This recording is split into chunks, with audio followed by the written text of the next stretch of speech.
Stephen Curry at Jordan Poole tinuruan ng leksyon ng Rodman wannabe ng San Antonio mga bro, pinahirapan ng sobra sa depensa.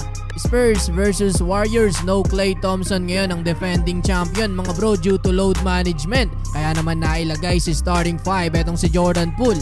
So opening quarter madikit agad ang pagbantay ng rookie na si Jeremy Sochan kay Stephen Curry. Ang tinagurian ngayong Rodman Jr. mga bro dahil sa paggaya nito sa NBA legend. Court to court ang pagbantay niya sa greatest shooter pero tila binaliwala lang yan ng 3-time NBA champ dahil sa kanya nang galing ang first 3 points ng Warriors at sa harap pa mismo yan ang depensa ni Sochan. Pero ang leading scorer ng Warriors ay ang 14 big points agad ni Jordan Poole. Unstoppable si Poole mga bro, mapaloob at labas. Hindi napigilan ng San Antonio. Iniiwanan lang ang depensa ng bantay tapos titirahan ka pa ng ganitong kalayo kahit mahaba pa ang shot clock. End of first quarter, kontrolado ng Warriors ang laban mga bro, 33-26. Second quarter, mas lalong lumaki ang kalamangan ng Warriors. Nobody can stop Jordan Poole mga bro matapos bantayan etong si Stephen Curry.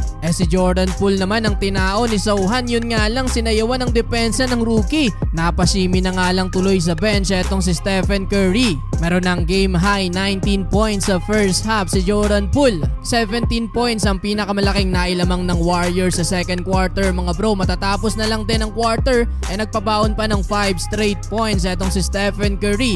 Isang knockout play at long 3-pointer. Tulad ni Poole mga bro, meron na ding double figure etong si Stephen Curry with 10 points, 61-45. Angat pa din ng Warriors. Entering the third quarter, early timeout para sa Spurs matapos ang napakainit na 13-0 run ng Warriors led by Curry at pa-pool party naman ni Jordan Poole. Under 9 minutes mga bro, palo na sa 30 ang lamang ng defending champ, 76-45. Parang gusto nang tapusin ng Warriors ang laban sa third quarter pa lang. Tamang showtime pa din dyan si Jordan Poole.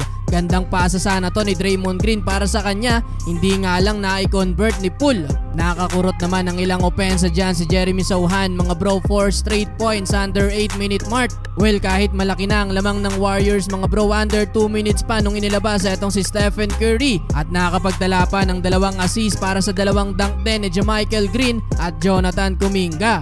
Muntik pang ma-injury si JaMychal Green dahil sa pangit na landing nang sumabay to sa tira. Pero all good naman mga bro. End of third quarter, 99-68. Fourth and final quarter, ayaw pa din talaga magpaawat ni Jordan Poole mga bro. Patuloy pa din sa kanyang pool party habang hindi na ipinasok sa fourth quarter si Stephen Curry.